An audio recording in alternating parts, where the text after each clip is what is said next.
Chers téléspectateurs de Nat7 TV, bonjour.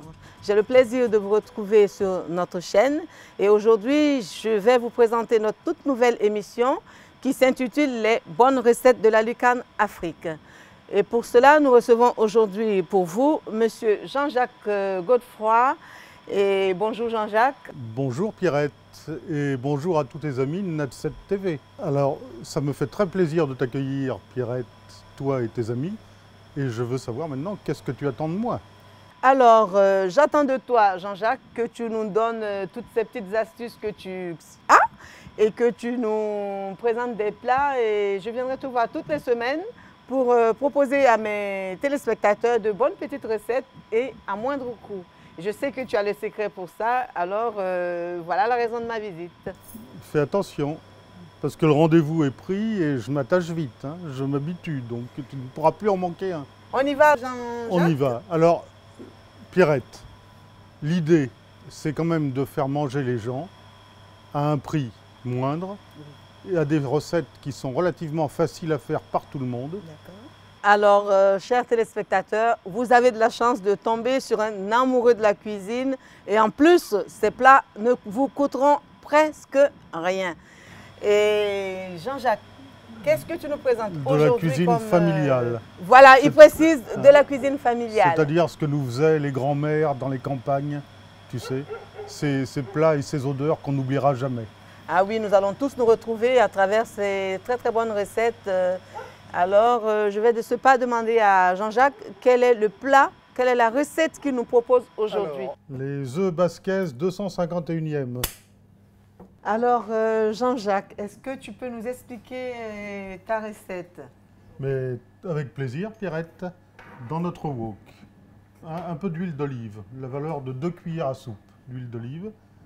On va la faire chauffer et on va faire tomber nos oignons, nos carottes, notre céleri branche émincé et notre poireau. Faire tomber, faire tomber, c'est-à-dire qu'on va, dès que tes oignons commenceront à mollir et à devenir translucides, oui, ça sera bien. On rajoutera nos poivrons, coupés en lanières. Rouge et vert.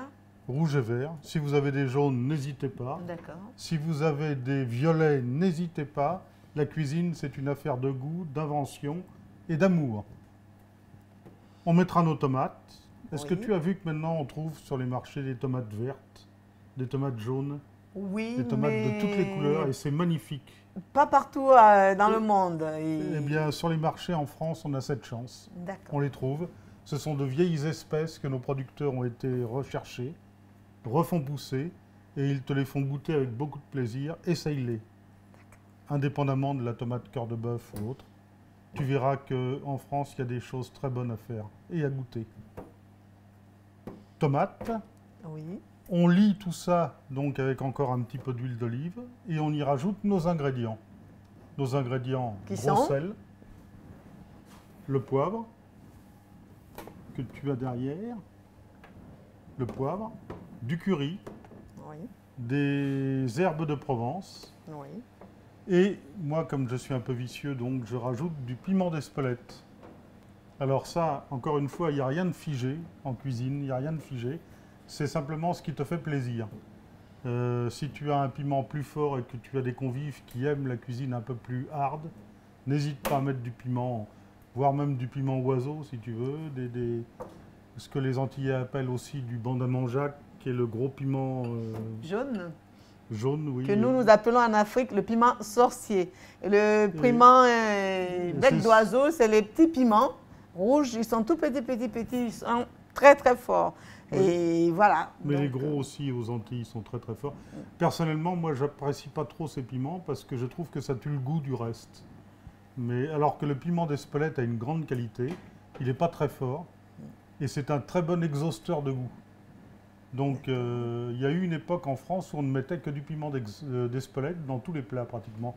Maintenant, on l'a remplacé par le poivre, qui est aussi un très bon exhausteur de goût. Et peut-être parce que le piment d'Espelette est devenu plus rare. Mais voilà, on est sur une basquaise, donc n'ayez pas peur de mettre du piment d'Espelette. Et pour surprendre tout le monde, alors est-ce que je t'ai dit que je mettais du curry? Oui. Je mets du curry dans tout, moi. Ah. dans tout. Est-ce qu'on est obligé de mettre du curry? Mais il n'y a rien d'obligé, encore une fois. D'accord. Si tu veux mettre du cumin, n'hésite pas. Si tu veux mettre autre chose, n'hésite pas. Si tu as une idée, tu peux même mettre un trait de vinaigre de framboise. Ça va te donner un goût un peu fruité à ta ratatouille. Ça sera très bien, à ta vasquaise. N'hésite pas. Moi, j'aime bien le curry parce que ça donne un goût un petit peu sucré et oriental. J'aime beaucoup ça. Voilà, j'aime bien. Et puis, comme on a envie de surprendre les gens, eh bien, on va rajouter dedans une bonne cuillère à soupe de miel. Un bon trait de miel qui va venir adoucir toutes ces épices, qui va continuer à lier et qui va venir aussi donner ce goût de miel, de nature, de fleurs, de cèdre, d'épicéa. Sympa. Selon le miel que tu choisiras. Le miel. Est-ce qu'on est obligé? Je suis désolée de te demander à chaque fois si on est obligé parce qu'il y a des gens qui n'aiment pas le miel. Il y a d'autres qui aiment le miel. Alors, est-ce qu'on peut changer ou est-ce qu'on est obligé d'utiliser le miel? Tu as dû avoir une enfance malheureuse. Parce qu'il n'y a rien d'obligé. Non, dans la cuisine, je ne sais pas, est-ce que... Tout est une question de goût, d'amour, de sentiment. Mais puisque c'est le goût sucré que tu recherches, à part le miel. Je reviens là-dessus. C'est pas le goût sucré, c'est un goût un petit peu pointu, un arrière-goût. D'accord. Qui est, je te dis, un petit peu ce goût de miel et sa provenance. C'est-à-dire que si c'est un miel de fleurs, tu vas sentir une prairie, tu vas sentir plein de choses qui vont venir. Si c'est un miel d'épicéa, bien tu vas sentir la résine qui va venir en arrière-goût, tu sais. Et là, je vois qu'il y a des œufs. Et alors les œufs. À quel moment ils interviennent, ces œufs? Alors, tu vas laisser fondre tout ça jusqu'à ce que ça commence à devenir une ratatouille, une purée. Tu vois, que ça commence à se lier et tout fondu et que ça commence à se mélanger. Dès que ça commence, tu peux pratiquement couper ton feu ou le mettre au plus bas possible et tu casses tes œufs crus dedans. Le jaune, le blanc va continuer à cuire avec la chaleur du plat. Et le jaune va rester très souple, très mollet. Comme ça, quand les convives le casseront pour le manger, ce jaune d'œuf va se répandre dans leur assiette et va continuer à lier tout ça. Et ça va donner un goût qui est magnifique. Alors, pour ce délicieux repas, il faut combien et pour combien de personnes? Eh bien là, nous avons fait un repas qui va de 4 à 5 personnes, selon les appétits. Et il y en a pour 15 €. 15 € pour tout ça? Pour tout ça. Alors, avec quoi peut-on déguster ce plat? Est-ce que, parce que je vois que c'est complet. Il y a des œufs dedans, il y a des légumes dedans, il y a tout dedans. Est-ce qu'à côté, on a besoin de riz, de pain, de quelque chose? Ce plat se suffit à lui-même. N'hésite pas à rajouter un très bon pain et tu vas voir que tu vas te régaler. S'il t'en reste, et c'est pour ça que maintenant j'en fais toujours un peu plus, tu peux refaire le soir des spaghettis, parce que tu vas voir, chez toi, ils vont se plaire, donc ils vont traîner, et puis le soir, tu vas les avoir à manger encore. Tu leur fais un plat de spaghettis, tu leur mets le reste de la ratatouille dessus, avec du gruyère fondu, extraordinaire. Et puis si tu as un petit peu de viande hachée qui traîne, tu leur fais un steak haché sur un lit de ratatouille, c'est magnifique. Merci Jean-Jacques pour toutes ces belles astuces que nous n'hésiterons pas à utiliser. Tu sais que ce soir, je mange chez toi.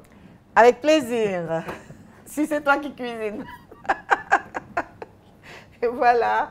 Alors Jean-Jacques, dis-moi, cette belle recette, ça vaut combien? Eh bien, écoute, pour 4 personnes, je n'ai eu au marché pour 15 € pour acheter tous ces ingrédients. Chers téléspectateurs, j'interviens pour vous dire que 15 € en CFA, c'est l'équivalent de 9 500. Alors, 9 500 francs CFA pour 5 personnes, je crois que c'est donné, quoi. Donc, voilà, n'hésitez surtout pas. Tous ces ingrédients, on les trouve sur place, partout en Afrique. Pour savoir plus sur tout cela, je vous donne rendez-vous sur notre site nat7.tv.